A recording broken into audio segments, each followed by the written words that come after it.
and answers towards the end. So you can even type your questions in your chat and I'll pick them up from there.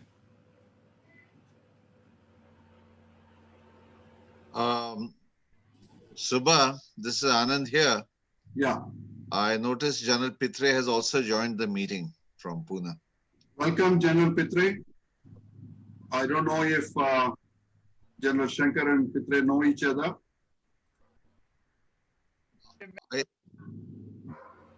We have met already, but Yeah. I really don't know whether he remembers. We both left the service 20 years back. Yes, sir. Okay. Good, gentlemen, it's 6 o'clock. We'll begin. Welcome again to you. I request all of you to mute yourself unless you're speaking. Welcome to the 144th monthly meeting of Foswell India Hyderabad. For those of you who are new, I will give you a little background later. But to start off, I invite a young man, Sai Kiran, to render the prayer, and he will also be the co-host assisting us in the conduct of this meeting.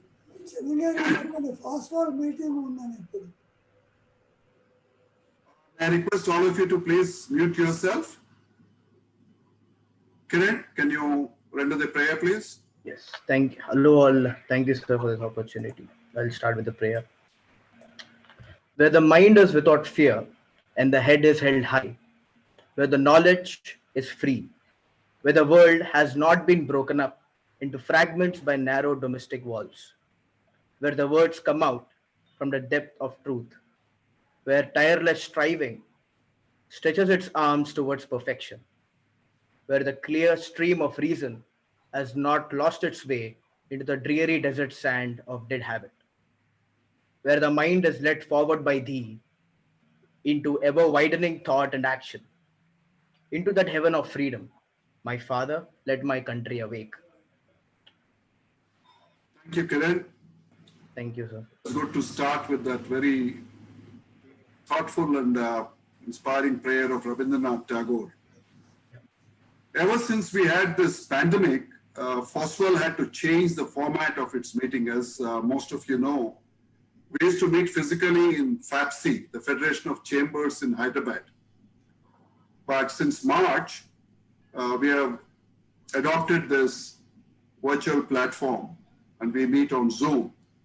Consequently, in order to conserve time online, we also changed the format of the meeting. But this meeting is a significant one as it marks the completion of 12 years since Foswell Hyderabad was formed. I now invite our president, Mr. Venkateswara Tipirneni, to give his welcome address.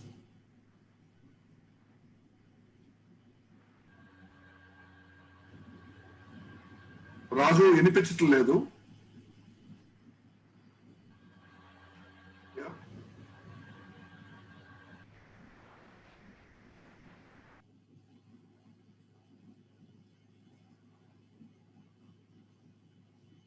I'll just mute myself for a minute and check if something needs to be said right.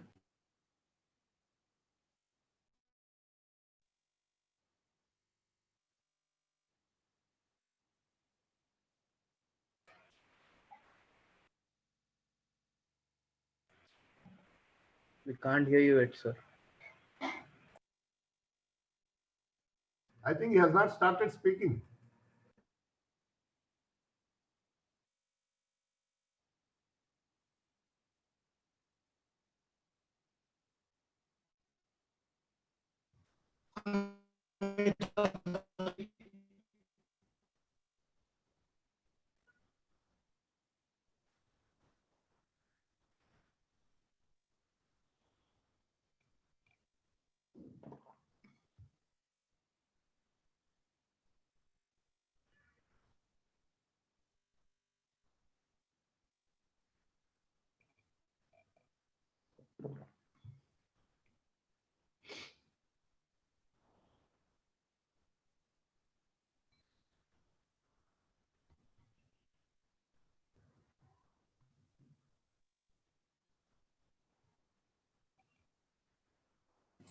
I think there is an issue. So what I will do is I will read out the welcome address that he has prepared. If you just give me a minute here.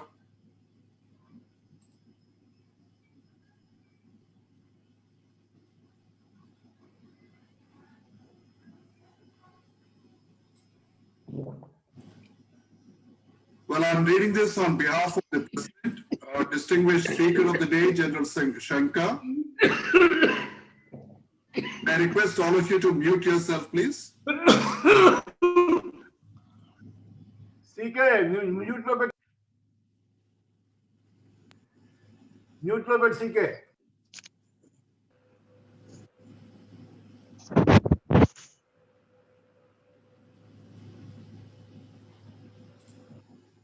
Distinguished Speaker of the Day, General Shankar, family members of Sri Nagendra Rao Pokala, members of FOSWEL, invitees, ladies and gentlemen. We have been meeting on Zoom since this pandemic changed the world. So our meeting format has also changed. However, for this meeting, I have chosen to personally welcome each one of you, which is the 144th monthly meeting of FOSWEL India Hyderabad, as this marks an important milestone of FOSWEL Hyderabad. With this meeting, we complete 12 years of FOSWEL.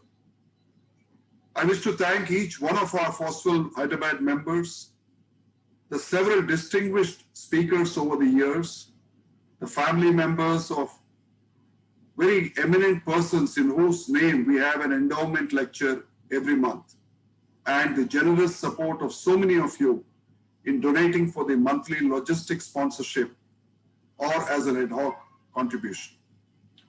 FOSWEL Hyderabad's journey thus far was made possible by your generosity, your participation, your enthusiasm, and your support at all times. Thank you. 12 years is not a very long period in the life of an organization, but it is still very significant because the vision and passion of one man, Sri M.L. Swami, and a few of his friends has taken firm roots and is today a vibrant reality.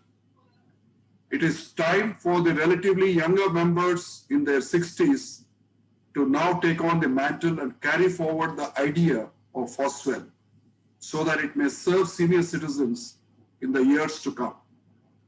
Once again, a warm welcome to all of you, and may you all enjoy good health and happiness in the new year. Mr. Venkateswara Rao Tipirneni, President of FOSWEL India. Sorry for the glitch. Unfortunately, he couldn't speak it himself. So for those of you who are joining us for the first time, FOSWEL is a senior citizens forum. It has several chapters. It was founded in Cupertino, California by Mr. M.L. Swami, as I mentioned, the first engineer-in-chief of the then combined state of Andhra Pradesh. We have two chapters in Chennai, one in Hyderabad, one in Vijayawada, Mumbai, Pune, Delhi, and one in Anaheim, California. All of them are not active, but most of them are.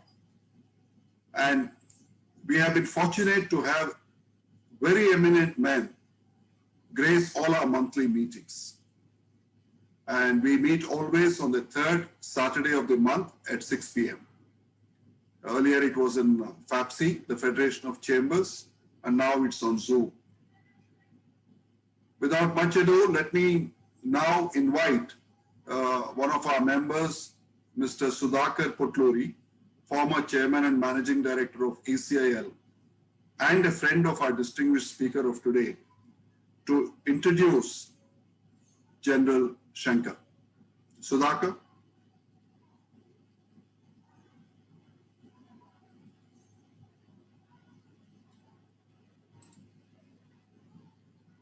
You have to unmute yourself, Sudhakar.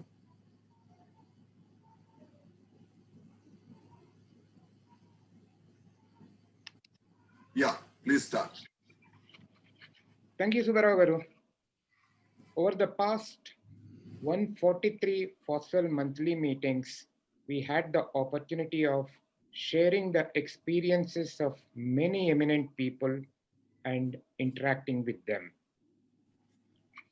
For this momentous 144th monthly meeting, I have the privilege of introducing another distinguished person, Lieutenant General Palepu Ravi Shankar, a retired Director General of Artillery in Indian Army.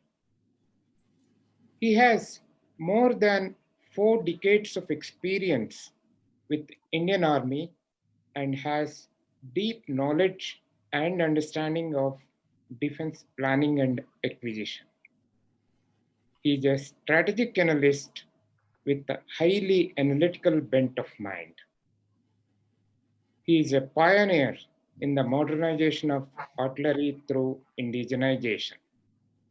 At this moment, I fondly recollect during my interactions his passion for indigenizing the reserve battery, a critical component which is used in the electronic fuses which are manufactured and supplied by ECIL in millions. His relentless efforts resulted in the success of many indigenous projects. To name a few, Dhanush, the indigenous 155 mm gun, Vajra, light commercial vehicle for transportation of security forces and law enforcement duties, Pinaka, the indigenous multi-barrel rocket launcher, BrahMos, the well-known long-range supersonic missile system, and Swati, the indigenous mobile compatible weapon locating radar.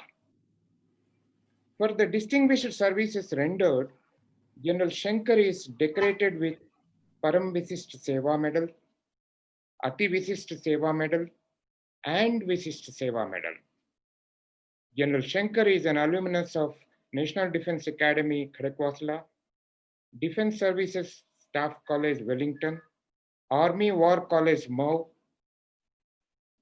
National Defense College, New Delhi, and Naval Postgraduate School, Monterey in California. General Shankar is currently a professor in the Aerospace Department of IIT Madras and is actively pursuing his applied research.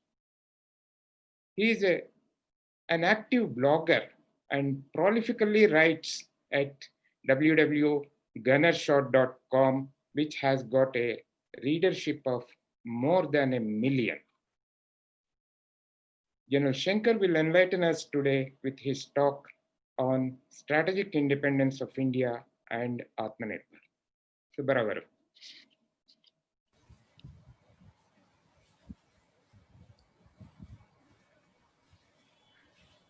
Subbarao garu. Yeah, I'm taking over. Thank you. Thank you, Sudhakar.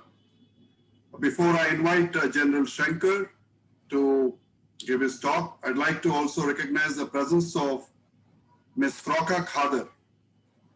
Ms. Frauka Khader is the founder secretary of Society to Save Rocks, and she has been single-handedly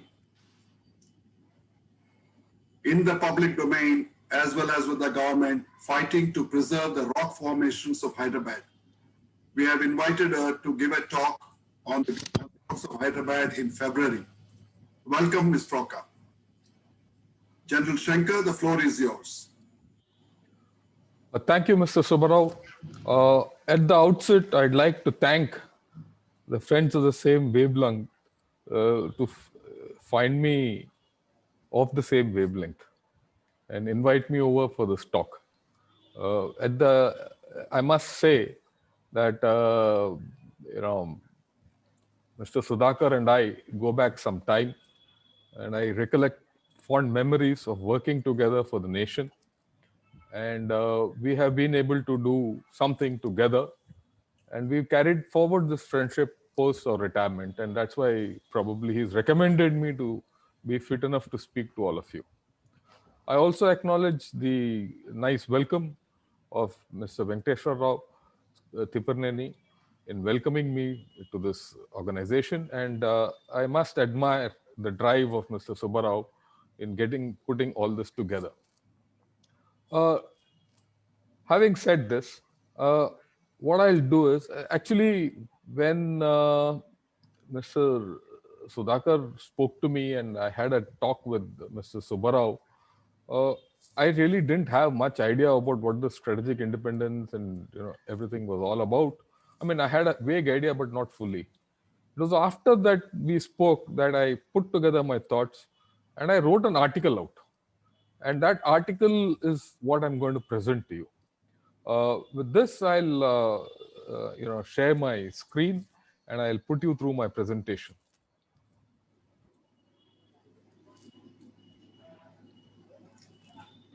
I hope all of you can see my screen. Yes, we can. Thank you. Right. We will talk of this concept today of strategic independence and Atmanirbharta.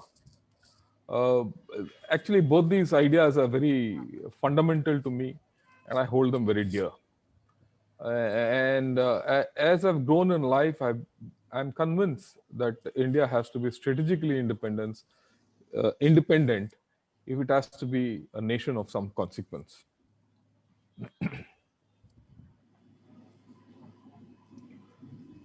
We all know 2020 has been eventful. We've gone through the Chinese virus. We've had a border clash with China. Our deteriorating environment is remarkable. I mean, I've never seen our environment so badly off our neighboring states, especially with Pakistan. Our economy has taken a great hit. And that was in the first half of the year.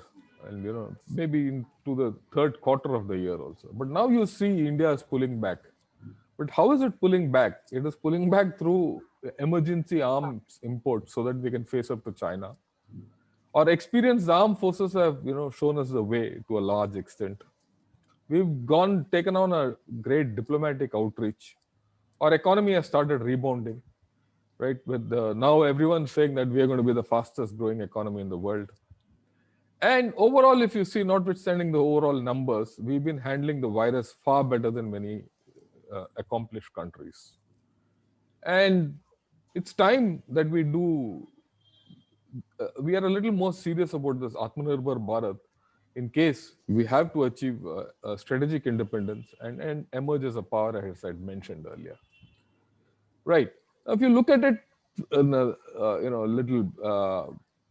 go back in time, right?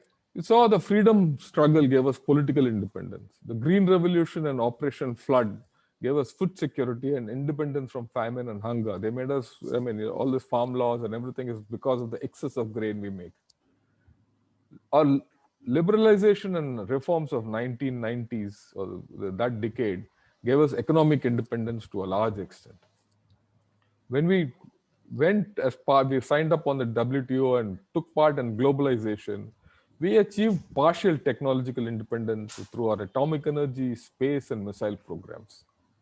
But if you look at it, our constitutional guarantees of security, unity, and integrity are still weak. We are not there. The Constitution, whatever it guarantees in the preamble, is something which the state can't provide to all of us. And as a nation, we've always had to look over our shoulders for many things. So what is it about strategic independence?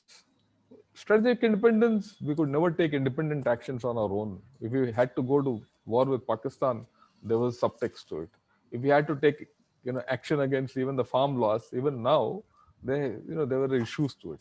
We could never agree or disagree with other powers as it suited our interests. Right? We could never set our own rules besides our best efforts. You see it playing out in Delhi today also. It's not only here, in many other issues. We've never been able to use our military force autonomously, unless it had, every time it came with apron strings. Right? We lacked the strategic independence to do what was necessary for the nation. You could be spoken of, but when you're spoken at or spoken for, that means that someone is, dictating terms for you. You can be discussed, like you can discuss China, but China can't be spoken at, or it can't be spoken for. Right? You can't, strictly speaking, if you are strategically independent, you could be the object of a discussion, but not the subject of the discussion as to what should be done with you. Right? That is not the way. Now, when you look at strategic independence in a little more depth, what is it all about? It's dependent on a host of internal and external factors.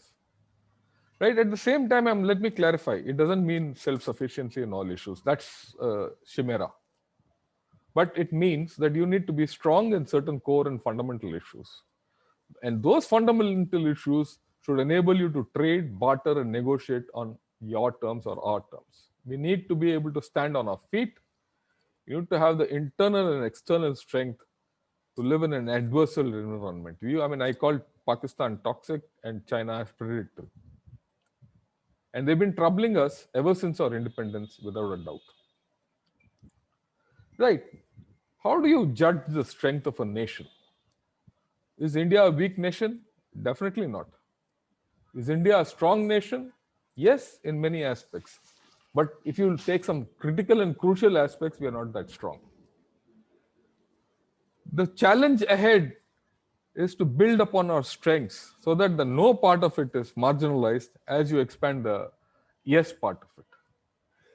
When we can do that, and the no part is marginalized, we will be strategically independent. The corollary to this is you need to focus on certain areas and not attempt too much. You can't be independent on everything. And the classic example which I always taken is France. If you look at France, France doesn't toe anyone's line. It doesn't toe NATO's line. It doesn't toe any of this thing. It's got its own independent way of doing things. It is strategically independent. And yet everyone is dependent on France. And France doesn't have the best army. It doesn't have the best manpower. It doesn't have the maximum manpower. It doesn't have the best resources. It doesn't have the best of everything. But yet it does everything in a manner where people look up to it, and it can do what it wants to do largely. Of course, in an interdependent world, it can be discussed and it can be debated whether we can all be strategically independent always, but then that's a different issue altogether.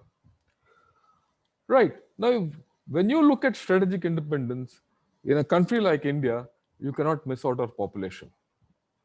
These two graphs on the left, if you see, it gives you the rise of the Indian population, which is going to, at some point of time, in the next 20, 30 years, we're going to overtake the Chinese population, which is going to flatten out. It's predicted that the Chinese population will flatten out at 1.4 million because of their one-child policy and all that. And Indian population will flatten out eventually at 1.6 billion. You need, if all these people are there, and today's demographic profile is, this is the way it looks.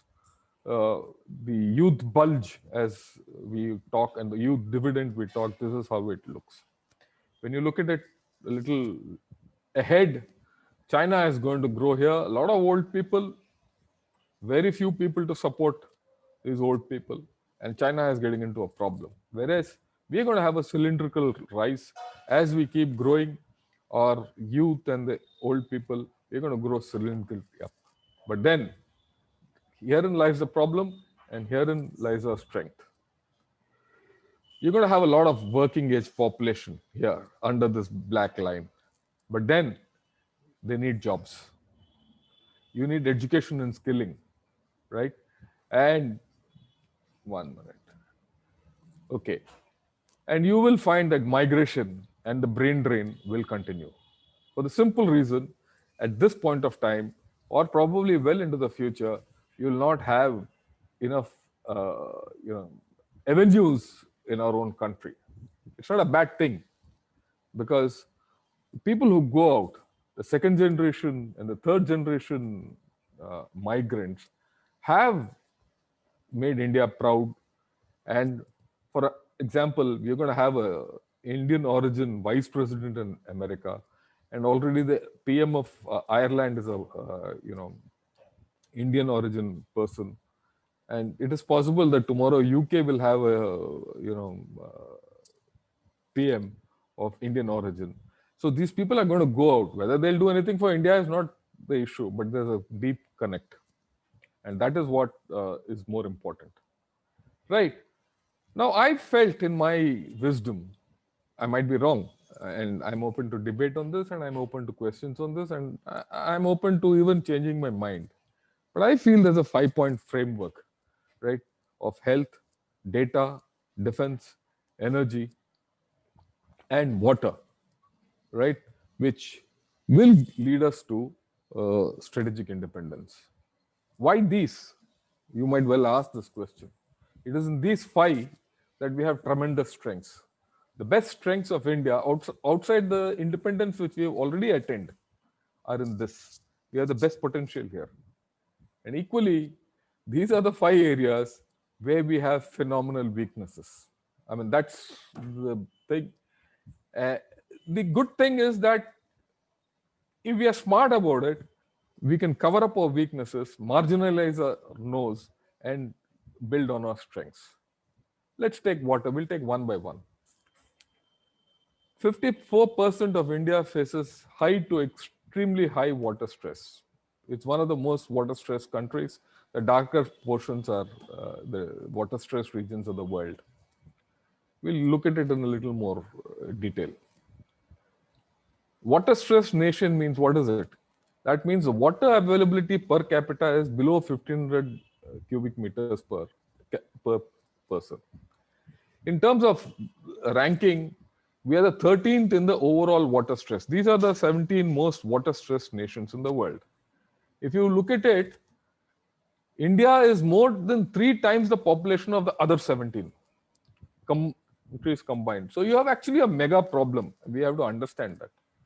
Large swathes of water, India face water scarcity. That is below 1000 cubic meters per capita already. Major cities are in absolute water scarce situation below 800 meters per capita.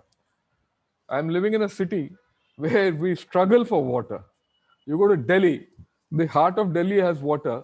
Despite Jamuna flowing through it, on the outskirts, there is tremendous water scarcity where people don't get even 250 cubic meters per capita. That is per person. If I put it, 250 cubic meters is nothing more than 10 buckets of water.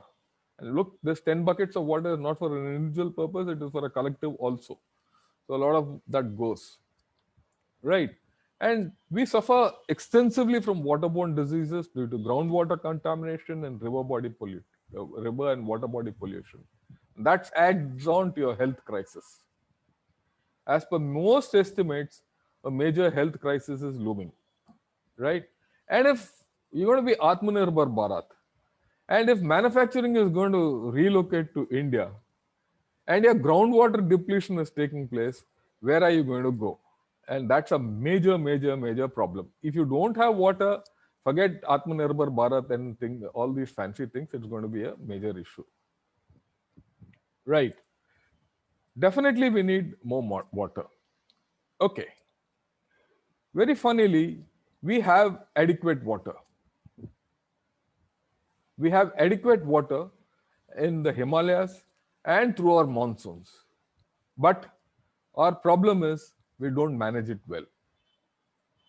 Right? We let it go waste. What do you need? You need more storage capacity above the ground level and also below the ground level. Just to give you a idea, the storage capacities, India has 100 to 220 days storage capacity. US has 900 days, means 3 years of water. South Africa is 500 days, about a year and a half. China has about 250 days, but this is not a great thing. It's going to deplete faster than what it is happening in India. It's got major problems. That's why it's diverting the Brahmaputra water from the border into its mainland into Yunnan. Okay, addressing water problems at a strategic level and at national level has huge payoffs. It has payoffs in employment, agriculture, health, and almost every aspect of our life. After all, it's a lifeline. Everyone knows that, but it needs life-defining reform. If you have adequate water, your agriculture will shoot up. And if you modernize water capacities, you can modernize agriculture very easily, right? Uh, of course, like I said, health has got a tremendous, payoff because of the kind of contamination which we have. Just look back, we are all over 60. 20, 40, 30 years back, did we need even water purifiers? We drank water off the tap. It was good. Today you can't do that, right? So that is how things are going. Now you need to develop water in a multi-mission mode. You need to do river water linking, river water and body cleaning, conservation and regeneration schemes of floodplains, lakes and groundwater recharge areas, rainwater harvesting. You need more efficient and sustained irrigation, pollution and contamination prevention measures. Am I talking Greek? No. You look at this. You look at the Indira Gandhi Canal. It starts off at the Harike headworks as Satluj enters Pakistan at the Hosaniwala and the Harike headworks, and it is brought down through Punjab, Rajasthan, and it goes right up to Barmer. 20 years back, this is the way it goes through all absolute desert, and this is the way the Indira Gandhi Canal and the area around look like. This entire area has got water, and this land, I've been there so many times, is like gold today. And not now. Long back, way back in the 90s, late 90s, I remember one of my generals telling me, look, son, you have to defend this area because this area is like gold. And he is talking of this belt in this very area. At one point of time, people in Barmer had to, go 8 to 10 kilometers to get one pot or two pots of water. Today, water comes from all the way from Punjab down here. This is one of the greatest achievements which we have done, not in independent India alone, but internationally. There is no other scheme which has done this. Now, not even in China, not even in USA. Though if those of you who are in USA will say, oh, the Sierra Nevada water comes down to Los Angeles. Fine, that's okay. But not the way we have done it. Deserts. Absolute deserts are today gold in terms of agriculture. What do you need to do? You need to do interbasin water transfer. There's a Himalayan component to it, and there's a peninsular component to it. But let me explain it to you in a different manner. We've all heard of the Indus Water Treaty. The Indus Water Treaty gives, the Indus has got 6 tributaries, plus, 5 tributaries and the main river. The northern tributaries, or the western tributaries as they're called, Indus, Chenab and Jhelum, the water belongs to Pakistan. The southern ones, Beas, Satluj and Ravi, belong to us. The water comes to us. The water which goes through the rivers which we own, we don't use fully, right? And Ganges during summers doesn't have water. And we have surplus water. And we are looking, we also can tap water from the northern rivers to some extent. And if part of our plan is to do inter-basin transfer from within the Indus basin and get water down in. And if you get water down, you can get water into the Ganges. And once you get water into the Ganges, this peninsular thing also has scope to do that. But why we can't do that? Because politically it is inexpedient to do so. So there's one link called the Satluj Yamuna link, which mind you, 2 decades back, in fact, why 2 decades back? 3 decades back, someone said, let's transfer water from the Indus basin into the Gangetic basin. But today you can't do it. Politically, it is inexpedient to do so. Whereas you have the water to do it, you have the canal lying there, and you can sort out Pakistan also with that. The moment you do that, the rest everything falls into place. So this is the kind of a thing. Like I said, you have the capability, you have the potential, you don't have the willpower and everything to do it. And if you do it, you can do much more. Okay, this is a very interesting slide I'm showing you. You know, this is what the WHO said about Pakistan. Pakistan is building a few dams. And if you look at it, this is the more urgent requirement of doing for water delivery, and this is the less urgent. And this is the more complex and the less complex. Pakistan is doing this, right? It's more urgent, but most complex. Whereas we have to be here. And if you adopt the recommendations of this project, or I won't say this project, this report, it's marvelous. I mean, it's something to be seen as to how we can resolve our own water issues. And it all comes by conserving, I mean, fundamental things. And it can be done. But, well, are we doing it? No. Do we need to do it? Yes. Okay, now let's talk of energy.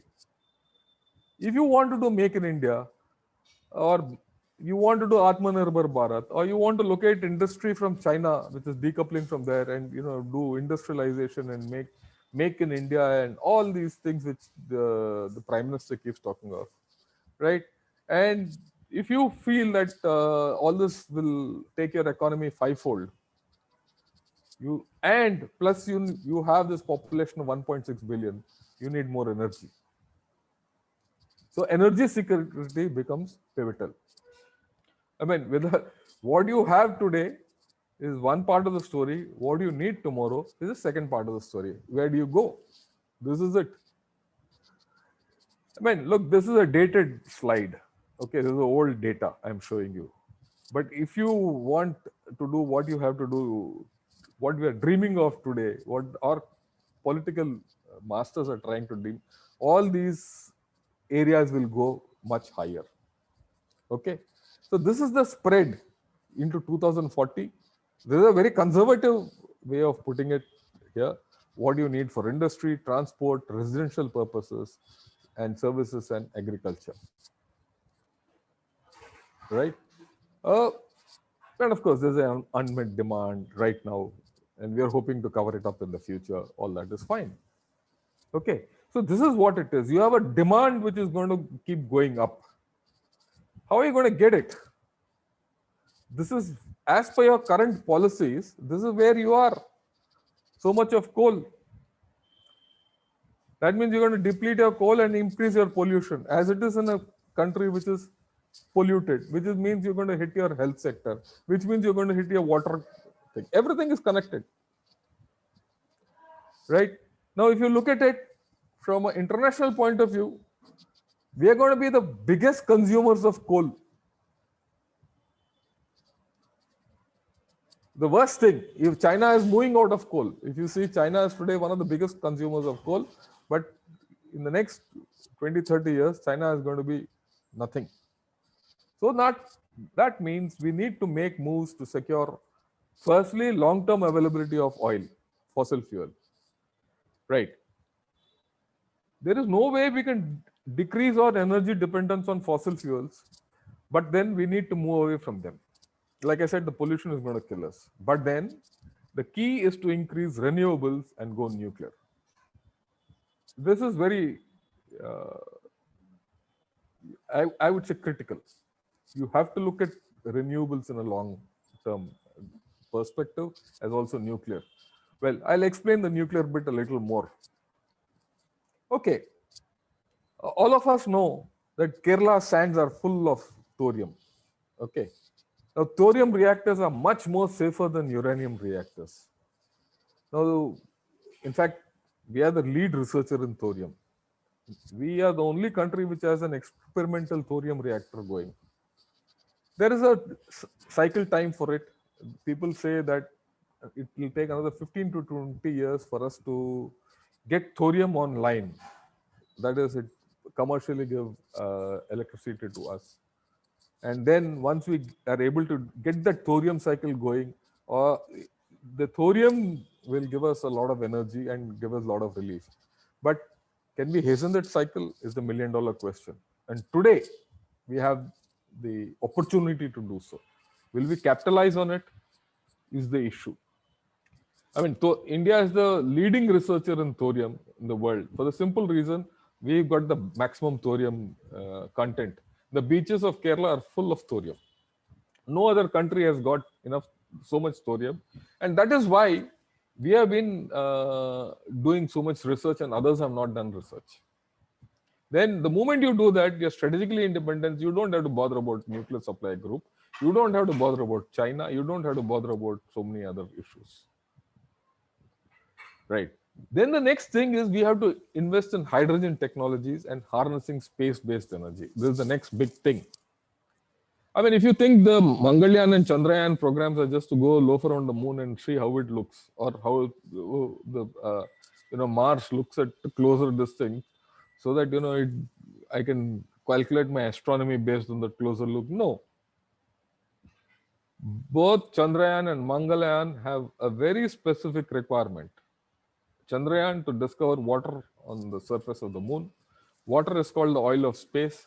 You catalyze water, get oxygen, which is a propellant, hydrogen, which is the combustion material, right? And then you can go into outer space from there. And you go to Mangalyaan, the Mars. Mars has got a lot of deuterium and helium. So when you use helium and deuterium, you do nuclear fusion. When you do nuclear fusion, you get energy. And that is what, that is a deuterium helium 3 based fusion. If you, in the newspapers, about 2 weeks back, it came out that the China is coming out with something called artificial sun. They're not doing nothing but nuclear fusion. And that they're doing as part of the CERN reactor and the international ITER effort at France, right? Though the Chinese claim that they're doing artificial sun and all as per their propaganda, but it is part of an international thing. And we also know that it's a fact that only 3 countries have sent probes to Mars: India, Russia, and USA. That is where we are. That's our potential. Like I told you earlier, these are the 3. This is one of the areas where we are strong and we have tremendous weakness. We have the potential. Luckily, this thing is going in the right direction, right? But then we'll see the pitfalls as we go along. Defense. Oh, defense is the most critical and complex sector. Right, as our world affairs, India's role is expanding. You need to indigenize defense, reduce imports. Only then you can become Atmanirbhar Bharat. Today, just before this, I was in a discussion in IIM Rohtak in a webinar where the National Security Advisory Board Chairman, Ambassador Raghavan, he was saying, look, in the next 5 years, in the next 20 years, India needs to go from the biggest importer of defense equipment to one of the leading exporters of defense equipment, and only then will we be a great power. Modernization of defense and building a defense industrial complex is a key to reviving our economy. And this is how all big economies have revived and grown big. Take USA, take UK, Russia. Russia has got one of the biggest military industrial complexes. UK survives on arms export, and China today, it's coming up. We need to concurrently ingest modern disruptive technologies to fight multi-domain wars of the future. Wars are not going to be fought on air, space, and land. It's going to be space, it's going to be energy, information, all these things. Right? At the same time, we also need to know that for the next 5 years, we will be in an economic squeeze. We can't afford so much for defense. So you have to be Atmanirbhar. Right? Now, the defense forces have to be more integrated and central to the idea of modernization and acquisition. There has to be a politico-military understanding and connect between the defense and the military. Today, unfortunately, This is my experience, and Mr. Sudhakar will bear me out. We have a bureaucracy which has become the conduit between the military and the political masters. And they are an ignorant bureaucracy for many reasons. And it's not I who's calling it, everyone calls it, and they themselves acknowledge it. Right? I'm not talking about blame game, it's fact.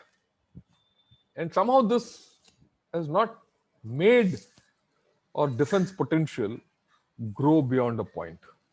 Or DRDO is in a different silo, or defense PSUs are on a different silo.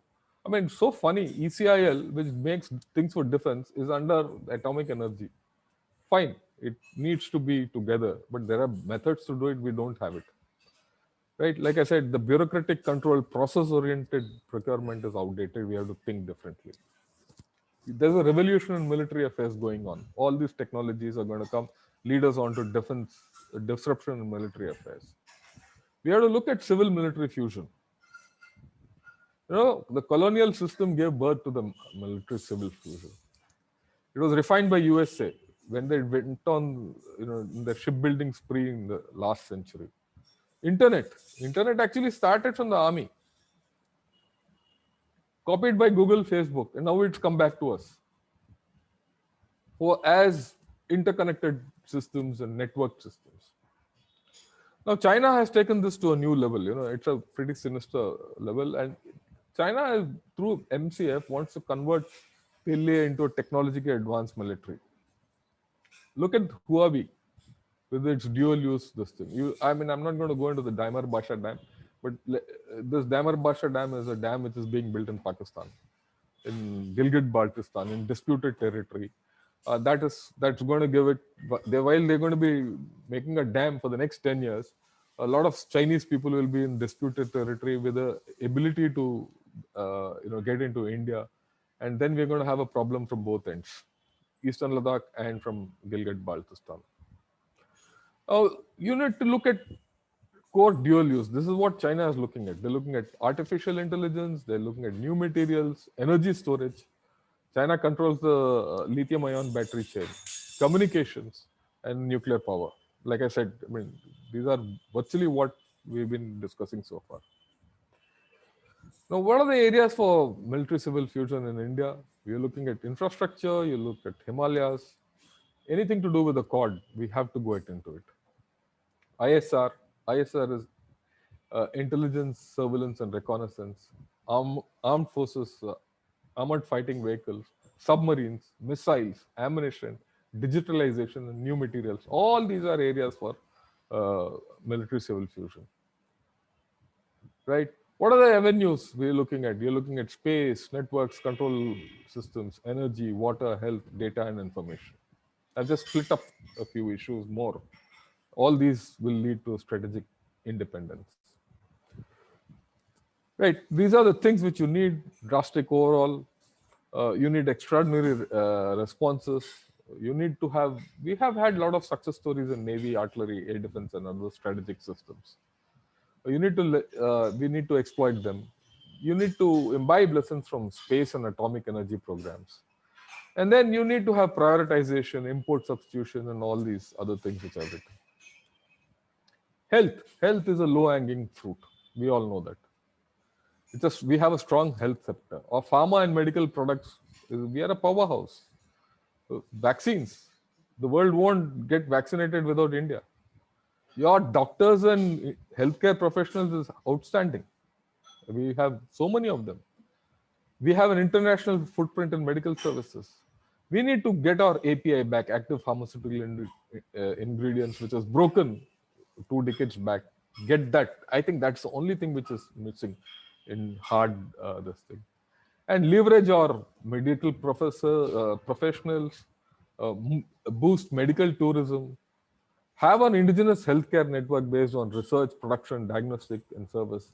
Because this is huge, and huge in terms of employment and knowledge and everything. I think this is one of the things which we can, very easily succeed. Now, digital India. This is one place where I think the lesser I talk, the better it is, because most of you are from Andhra. Most of our children are in these companies in USA building systems for them. Why they're doing it, we don't know. I mean, we can all argue it out, but we have to do it ourselves. But we have to do. In fact, my own son is there. He's done a PhD in software engineering, and he's in Microsoft. I asked him, why don't you come here and do anything? He says, Dad, I can't do it here. Something wrong. If half of them come here and do things, things will change. There are some pitfalls, right? We have an inability to reform. You needed P.V. Narasimha Rao and Manmohan Singh, who did a lot of reforms innocuously when we had nothing else. We were at a dead end. Just look at the farm laws. I'm not arguing for or against the farm laws or the laws which have been enacted, but we are unable to reform. If we don't reform, we're going nowhere. We have a lot of vested interests. Our quality is very poor. Unless we have, we all know 2-3 decades back, China had all fake things and poor quality. It's gone. Now their best quality comes from China. If we have issues of pollution, we are very deficient in skilling. Everyone wants his son to become, join IIT and become a white collar worker. Is it feasible? No. At some stage, we have to say, let's produce people who can work. They might not get jobs here. If you skill them, they'll go abroad and work. That cycle, or that cylindrical cycle with the growth of our population, which I showed earlier, you need proper education. You need political consensus. Today, you have political antagonism. And then a national focus. Right? These are the few thoughts I thought I'll share with you. I'm open for questions now. Please go ahead, sir. Thank you, General Shankar, for that very engrossing presentation, I must say.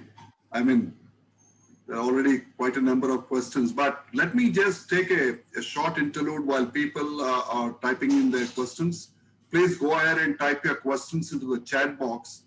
I had deliberately changed the format a bit. I would now invite Mr. Prakash Rao to say a few words about his father. I thought he was waiting for his siblings to join, so I just shifted it after your talk, and then we'll take the questions.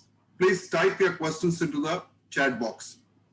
TLV Rao Garu, welcome from Ottawa. If I am correct, you are in Canada, Ottawa, right? Toronto. I'm at Canada, sir, Ottawa. Thanks a lot. Thanks for inviting me. It's the first time. Prakash Rao Garu, you're on. Okay, I think my other. Your video, please. You can switch on your. Yeah, sure. Once. I think another brother, Dr. Vijay Pokla, also joined. So, Dr. Vijay, we were waiting for you, so I shifted your brother's talk to after the general, hoping all of you would join. Please go ahead, Mr. Prakash. Okay. Yeah, Venkateswara Garu, Sudhakar Garu, Subbarao Garu, and General Shankar Garu. Thank you for giving me this opportunity. My father, Nagendra Rao Pokla, he was born in Nellore, and he had his education also in Nellore's VR College, where he did his BA in mathematics. And then he went to Annamalai University to do mechanical engineering. So after that, his first assignment was in Somashila project in Nellore district. He was directly reporting to Sri Vasireddy Suryanarayana Rao. So he was famous CE general at the time, later on. Okay. So after that, he served in Narsaraopet and Macharla, Karampudi as assistant engineer and taking care of the field machinery for Nagarjuna Sagar Dam. And then he was promoted as executive engineer. He worked in workshops and machinery division, where they were servicing the heavy machinery required for the Nagarjuna Sagar Dam. So then after that, he went to different places like Kakinada Drainage Division, then the Kakinada Port, then Srikakulam, Tenali, and finally he retired as a superintendent engineer. So he has 5 children. I'm the first of all the 5. All 5 of us moved to United States in the early 80s to mid 80s, typically. And then I am an engineer by profession. I do chip design. And my next brother is Dr. Vijayaraghav Pokla. He's a cardiologist. He's in Texas. And then the second brother, Dr. Satyapratap Pokla, is a pulmonologist and critical care specialist in San Diego. And then my sister is in, she's Lakshmi Padmaja. She is in Chicago now. And the last brother, Sairam Nagesh Pokla, he is a software engineer. He used to work for Southwest Airlines, and now he moved to a financial company. He lives in Dallas. So we are really honored to join this special lecture, and it was very well delivered by General Shankar. I really enjoyed it. Okay, so I think with that I leave it. So it's I know some of you by face, but it's nice to meet all of you on Zoom. Thank you very much. Thank you, Prakash. It was nice of all of you to wake up early in the morning, 4 o'clock in California, a little better in Houston, I'm sure. It's good to have all of you for the endowment lecture in the name of your father. Thank you. Thank you. Welcome, Dr. Arora.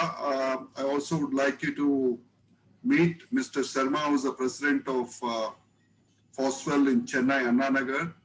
We also have Mrs. Uma Seshadri, convener and president of Foswell chapter in Cupertino, California. I may have missed some others. So Vijay, I think I see Vijay. Welcome from San Francisco. This is some of the people I have missed in the beginning. General Shankar, if you can please take a few questions. Sure. The first one is, from Mr. Ramaswamy K. He was wondering if how does the Chandrayaan and Mangalayan program work to exploit the water and energy availability out there and use them for us on Earth? Yeah, that's I expected this question. See, first and foremost, like I said, if you break up hydrogen, water into its components, hydrogen and oxygen. Oxygen is a propellant, right? Hydrogen gives you energy. The hydrogen cells are all energy. What does a fuel cell do? A fuel cell takes oxygen and hydrogen, combines them back to get electricity. So first and foremost, if you want to go to space and you want to stay in space, you need hydrogen and oxygen, fundamental. And there's a limit which you can carry from here to space and come back. One of the biggest problems is that because of the limiting factors of outer space travel is this fundamental thing called fuel. So if you have a place in the moon where you can break hydrogen, water out, like I said, water is called the oil of space. So if you get water on moon, you can mine water, catalyze it, right? And remember, moon doesn't have gravity, so you can do a lot of mining in moon, and use that to go up or down. When I say up, deep into space, or you come back. So that is how water is used for this thing. And the moment you have liquid hydrogen, right, and deuterium, right, there's H3. Then you can use it for which is not available, mind you, on Earth. It's there. And then you need helium. Helium is again something which is not available here on Earth. You have to go to, what shall I say, Mars to get it, right? So if you can do a Mars landing, collect, am I right? No, you get deuterium in Mars and helium in Moon. So if you can do this and get it back to Earth, you do fusion, and you can get many more times energy than anything else. And this is something which is being done. There's a project called the ITER, international thermonuclear energy reactor which is being made in France. It is a part of an international collaboration doing exactly this. A normal fusion bomb, is a hydrogen bomb, right? It uses helium and normal hydrogen, and it gets a lot of energy, which is uncontrolled. Whereas what they're now doing, thermonuclear fusion through deuterium and helium, is controlled fusion, where you can get energy. And for these two things, it's not there on Earth. You have to go and get it. So this is one way of getting it. The second thing is that you have space, you have space-based platforms which can take energy from the sun and direct it on through microwaves to the Earth, and you capture it as a microwave energy on Earth. And this thing. Even for all this, like I said, to move in space, to maintain things in space, everything you need water. And that is why, it's important that you do moon landing. Why did Chandrayaan, which we lost the moon lander, right? Everyone saw that moon link going in the last minute. Where was it going? It was going into the dark side of the moon in a crater, where in the last this thing we detected that there could be water. These Chinese fellows are also going there only. NASA has helped us to go there, right? Because there's a unwritten partnership between NASA and ISRO for this common technology, because NASA has got other technologies which we can take. So these are very critical. If you do you have the capability to go to Mars? Do you have the capability to go to Moon? Do you have the capability to use the water there? Do you have the capability to get helium back? Do you have the capability to get deuterium back? If you can do that, you got energy independence. And tomorrow, whichever country has got a great space program and a great atomic energy program is going to be a superpower. Leave everything else out. And as of now, the predictions, I won't say the prediction, the capability and the thing is, you're looking at USA, which is far ahead of others. I mean, a lot of people talk of China becoming a superpower and all that. China will take another 100 years to catch up what USA has capability in outer space. China has got the capability. Russia has got the capability. The Euro has got the capability. Euro in a collective sense, not individually, and India. That's it. This is where we are. This is our potential. And we are one of the best potentials because, for whatever good, bad, or ugly, ISRO is one of the best space programs in the world. Acknowledged. We might not be as big as NASA. That's a different story, but we'll get there. I'll not talk more about it because then I might be talking of the wrong things also. When I say I might be talking of things which I shouldn't be talking. Yeah. Thank you, General. I'll combine two questions. Suryavansh is wondering, like the model followed by Israel, they follow the adage of Jai Jawan, Jai Kisan. I understand they have the Ministries of Defense and Agriculture merged. I was not aware of that. He's wondering whether we can follow that model for the benefit of our country. And the second part is, Mr. K. Ramaswamy wants to know about the Rafale deal. Okay, we'll talk about the Rafale deal separately, but let me take the first question. Okay. All right. See, Israel with its population and the way it grew, Israel's survival depended on agriculture. They drained the swamps, they brought technology in, and they brought farming up, and they set up their farms, right, near Arab settlements, which were under attack always. So they always needed a soldier farmer. They couldn't do farming without protecting. They couldn't do soldiering without agriculture. They were intertwined. That's the way that nation has grown up.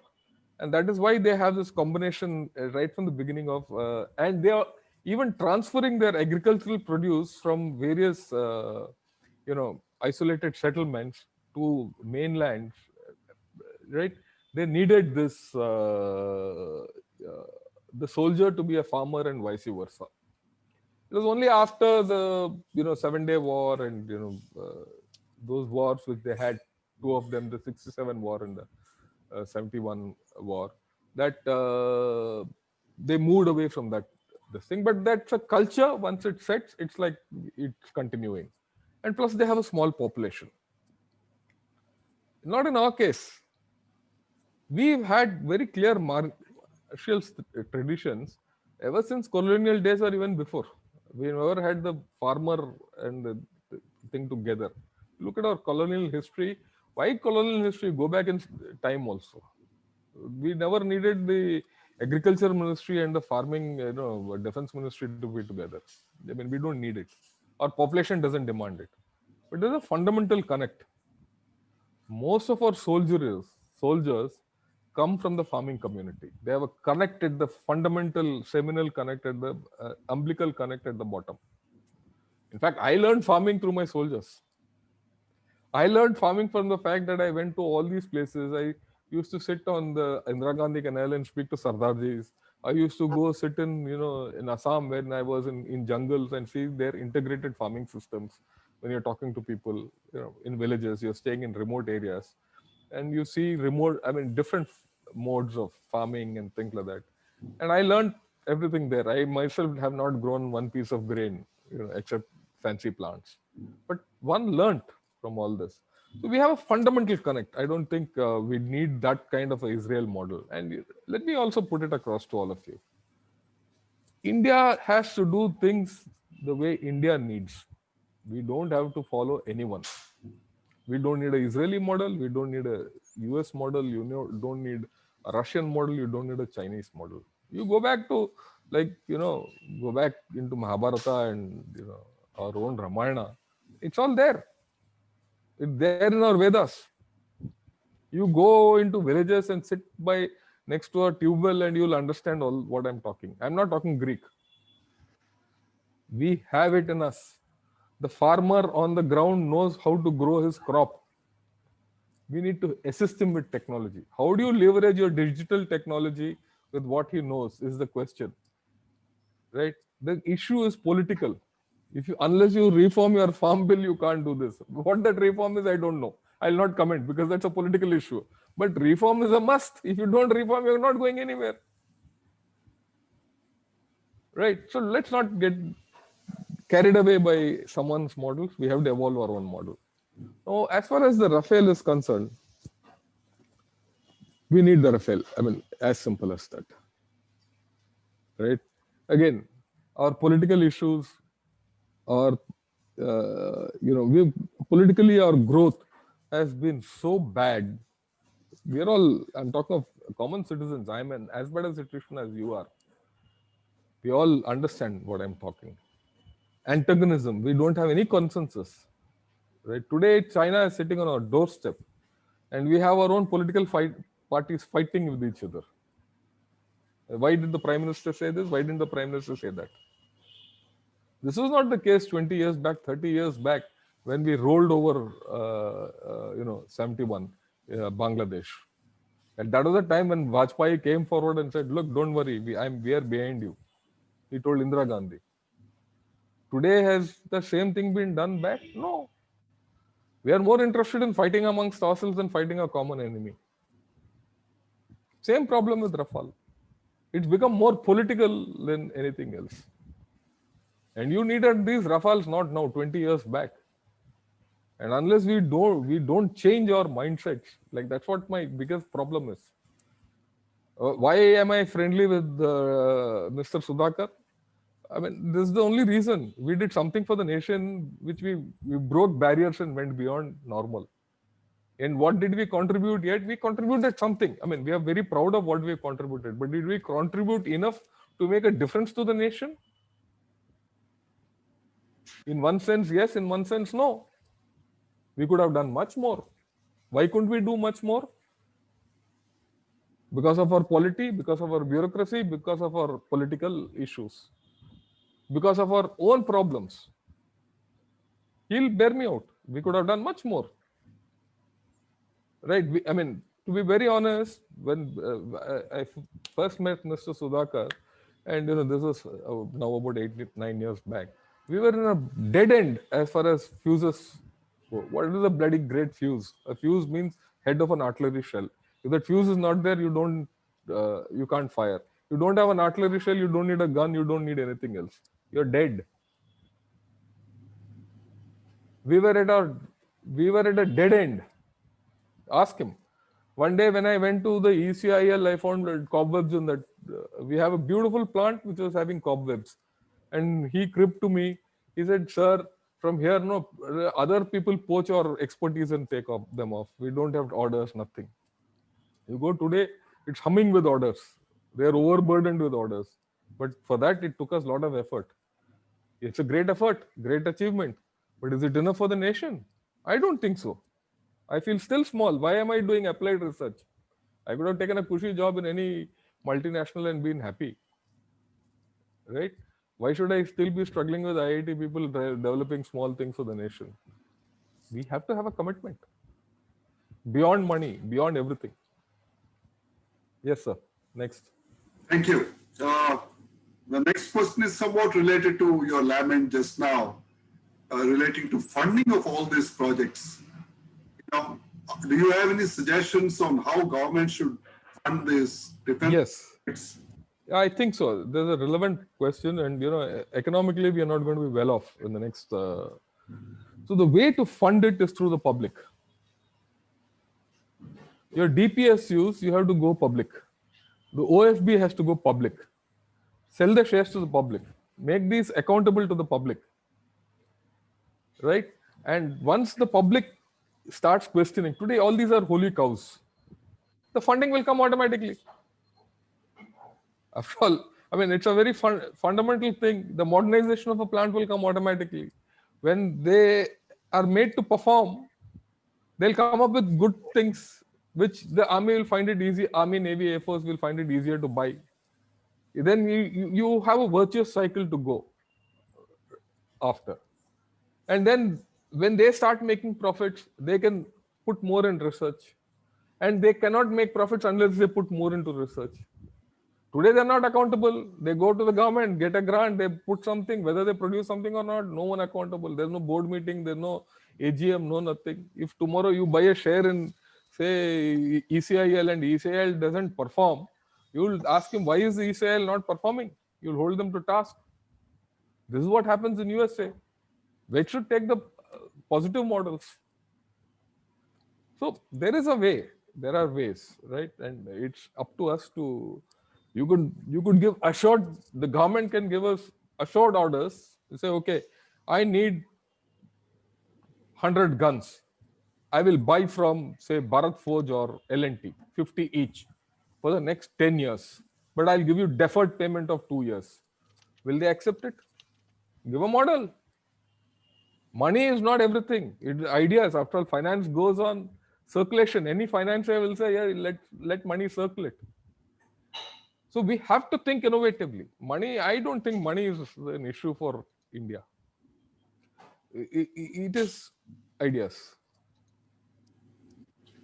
Next one is actually a non-technical question, as Dr. Sharma says. It's a little tricky. I don't know. Okay. He says, this is a known thing, right? Political interference in defense decisions, procurement or otherwise. How does one stop this political interference? Is this question? You need politicians of caliber. It is not as if we don't have them, we have them. I personally worked with Mr. Manohar Parrikar. The man, I worked 2 years with him. Let me give you a personal equation. And between the two of us, we could modernize artillery completely. Fuses was one part, which earlier you said, about Pinaka rocket systems and Dhanush gun system, the ultralight howitzer, which we got from USA, which is today deployed in Ladakh. The K9 Vajra. K9 Vajra is actually a self-propelled gun system built by L&T in India, in Hazira, right? We got that in. And actually all these are deployed and today we are okay. I used to meet Mr. Parrikar once or twice or even 3-4 times in a month, depending on how things were, for 2 years continuously. You'll be surprised. I never had a glass of water with him. Never had a glass of water with him. He never offered me, I never took. I never offered him, he never took. I used to meet him only in his office and nowhere else. And that man, from day one to the last day, I saw him in half shirt or slippers and nothing else. He never changed. So if you have people of that caliber, everything will happen. And it's not as if we don't have, right? Rafael wouldn't have come but for that man. God save his soul. I felt India lost a great son when he died. Similarly, I can talk to you about George Fernandez. Yeah, great guy. George Fernandez used to go every Christmas to Siachen. And he used to send bureaucrats over non-performing assets to Siachen. He said, you go sit there and then you tell me if that chap has got enough socks, shoes and everything, and run your office from there. So everything went up. Right? So there are people, but at the same time, we have to recognize that political parties are what political parties are. They need money. They have to survive for their elections. Come elections, they need money. So they're going to skin the cat. Will you give them a chance to skin the cat or not? Well, these are issues which I suppose will happen in any country. You tell me one country which has not had defense scandals. Right? What can you and I do? Each of us do our best. And that's what I did. Very honestly. Right? I mean, let me put it, my own personal experience was, a lot of people offered me money. Right? I mean, I'm being very open with you. I said, to hell with you, get lost. I'm very glad I did that. Because today, as I retire, I get more wealth out of going to IIT and teaching young students. It adds years to my life, good health, which I'll never buy with money. Anyway, I'm not going to take it up. I have to leave it here. And there's a limit to what I can eat. As I go older, I eat less. So what will I do with whatever money I could have earned? And I could have earned, I don't know how much, but it is useless. I think many of us have to start thinking this way. I'm not saying making money is not bad, but doing something with that money is more useful. That is my take on it, sir. We have Pramod Kumar, who's wondering, aloud, that research is another area which is strategically important in the long term, be it defense or otherwise, for our Atmanirbharta as a nation. And, we all know that India, not especially, both government and private sector, both spend very little. In fact, I heard the Prime Minister's address to the SOGEM this morning. And there's one of the things he says, 70% of all research is spent only by the government in India.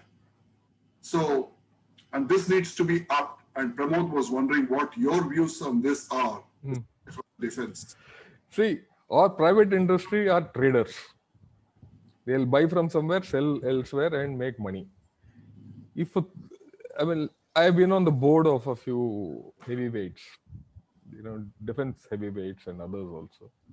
So everyone says, 3 months, how much have you spent on research? What is the offtake on that? What is the profit on that? So that profit and loss business kills them. And this is our tradition. You take any big, even Tata's, L&T, Bharat Forge, Punjaloid, you take small ones, big ones, everyone. Either he'll never invest in R&D. And this is probably because of our colonial background. The Britishers never allowed us to think investment into science and technology. Look back. They gave you everything. They gave you the wherewithal to produce.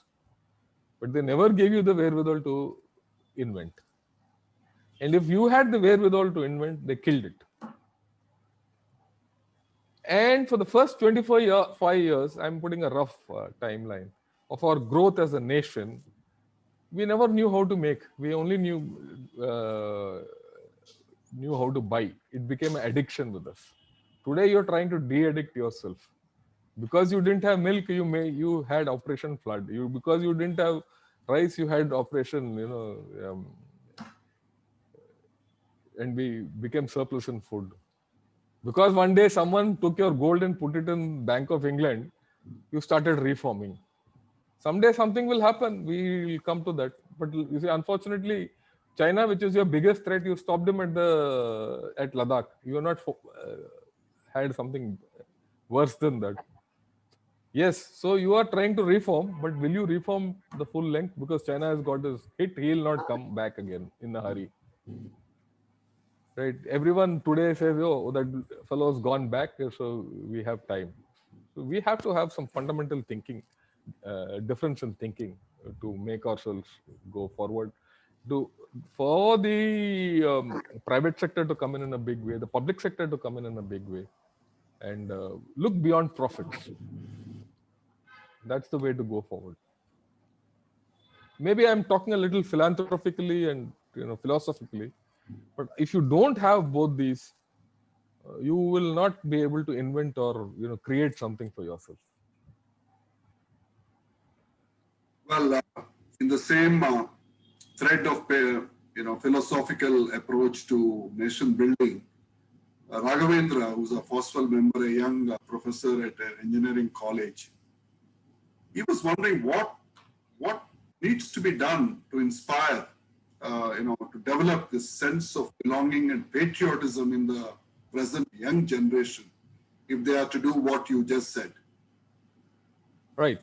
The young generation is someone I have a lot of hope. They want to get in. Because I interact, I have a class of about 250 people. They're MTech, PhD, MS students across all disciplines. And being in IIT Madras, you'll agree with me, it's one of the best institutions in India. The best brains. And when I talk to them about, and the subject I teach to them is defense technologies. They're very keen about everything. But two things kill them. One is the parents, and two is the parents. Why? Because every parent is more interested in how much placement that fellow will get. I've had this experience. So many people coming to me and saying, sir, can I put my son in aerospace? What will be his placement, sir? Where will he get placed? So the moment that fellow is looking at placement, his idea is limited. That's all. And then once that chap is placed, they say, yeah, can you go abroad, do MS, get it? And he, from an aerospace engineer, he's become software writer for Microsoft. End of story. If our children have to be inventive, they have to be, our parents have to change. Unless they change, you let that boy do what he wants to do and contribute. I'm not against a guy going to Houston and doing his MS and doing a job there. They let him do it. But at some point, he has to start contributing back to India, the knowledge. Do we have a system of doing that? We don't have.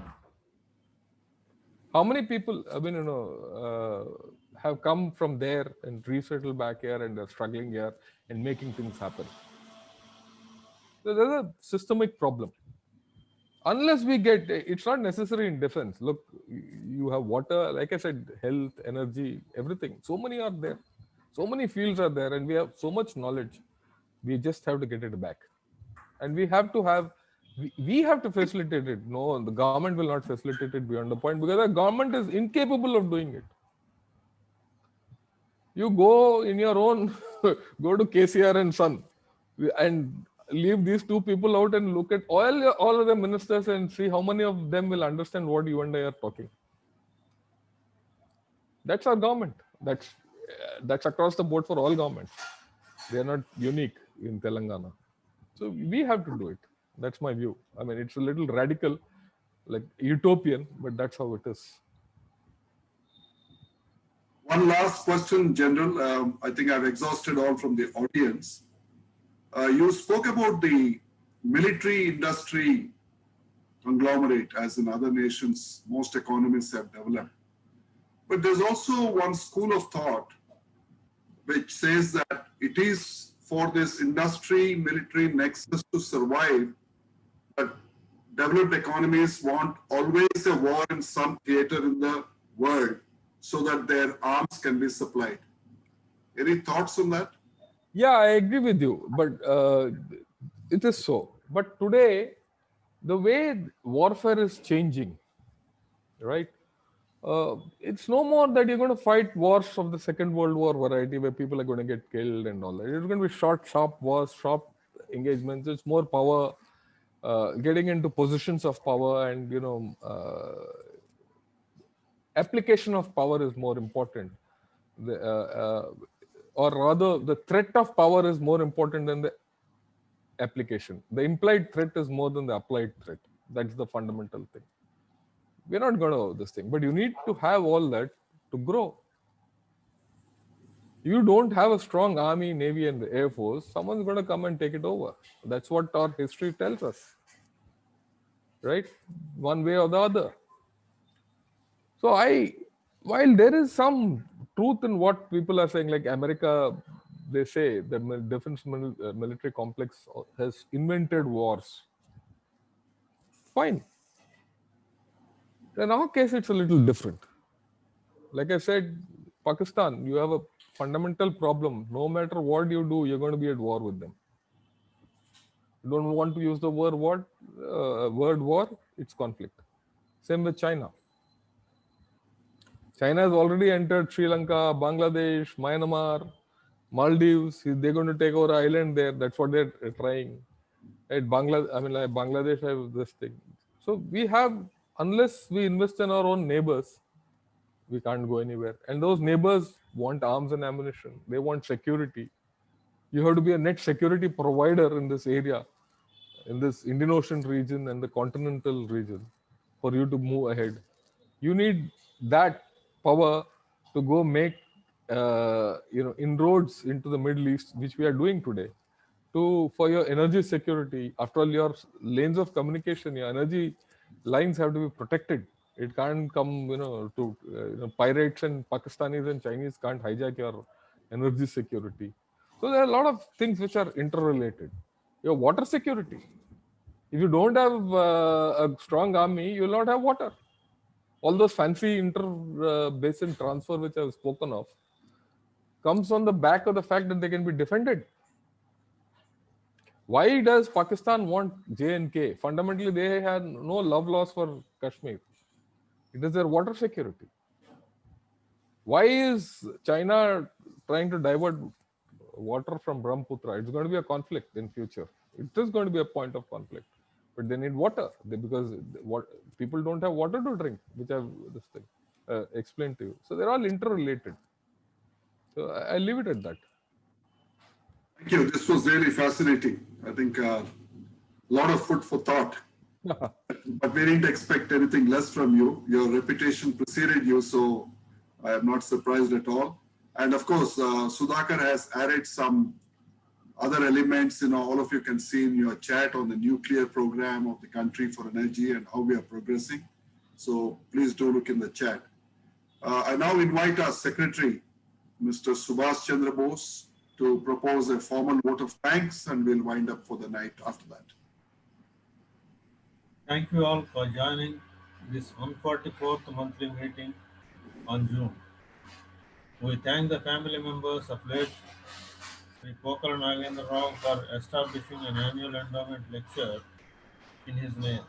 We also thank Sri Shiv Sharma for the logistics sponsorship for this month in the name of his grandson, Master Valmik Vishnu Vattipalli. It was a pleasure and inspiring to listen to General P.R. Shankar's excellent talk on strategic independence of India, Atmanirbharta. His talk pointed out to us the need to examine and consider various practical aspects of strategic independence in the present times and how it is dependent on a host of internal and external factors. He brought out so succinctly the imperative need to be strong in core and fundamental issues as a country. Thank you, most decorated General, for fielding our questions with such clarity and patience. Your passion, commitment, and fervor for the well-being of our country came through vividly in your excellent talk. Thank you for spending the evening with us to mark the completion of 12 years of Fossil India Hyderabad.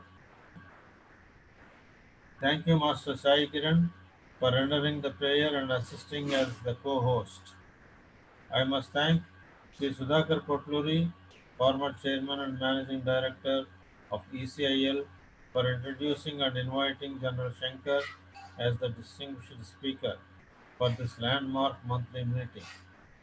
I thank all the members of Fossil India Hyderabad for their active participation and support over these past 12 years. We propose to continue with the Zoom meetings for the next few months till the pandemic situation improves. We are awaiting confirmation from a Justice of the Supreme Court of India to join us for the January 2021 145th monthly meeting. In February 2021, we have invited Ms. Frauke Father, founder and secretary of the Society to Save Rocks, to talk to us on the magnificence of the unique rock formations of Hyderabad. Once again, it was great to meet with all of you this evening.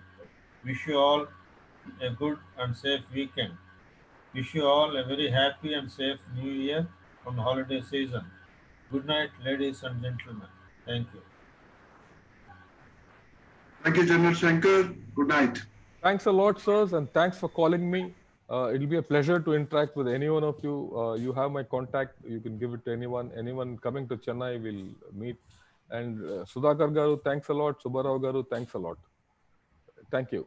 Thank you. Thank you, sir. Thank you. Good night. Good night. Thank you. Thank you and good night, everybody. Good night. Bye, Pramod. Bye, Chinmay. Thank you so much. Thank you so much. Good to see you. Yeah. Remember, it's always on the third Saturday evening at 6 p.m. every month. Always third Saturday. I think in the 12 years, we must have changed once or twice. Otherwise, because the hall was not available or something, but always third Saturday, 6 p.m. in the evening. Right. Thank you all. I'll now close the meeting. Bye, Joe. Bye-bye. Bye-bye.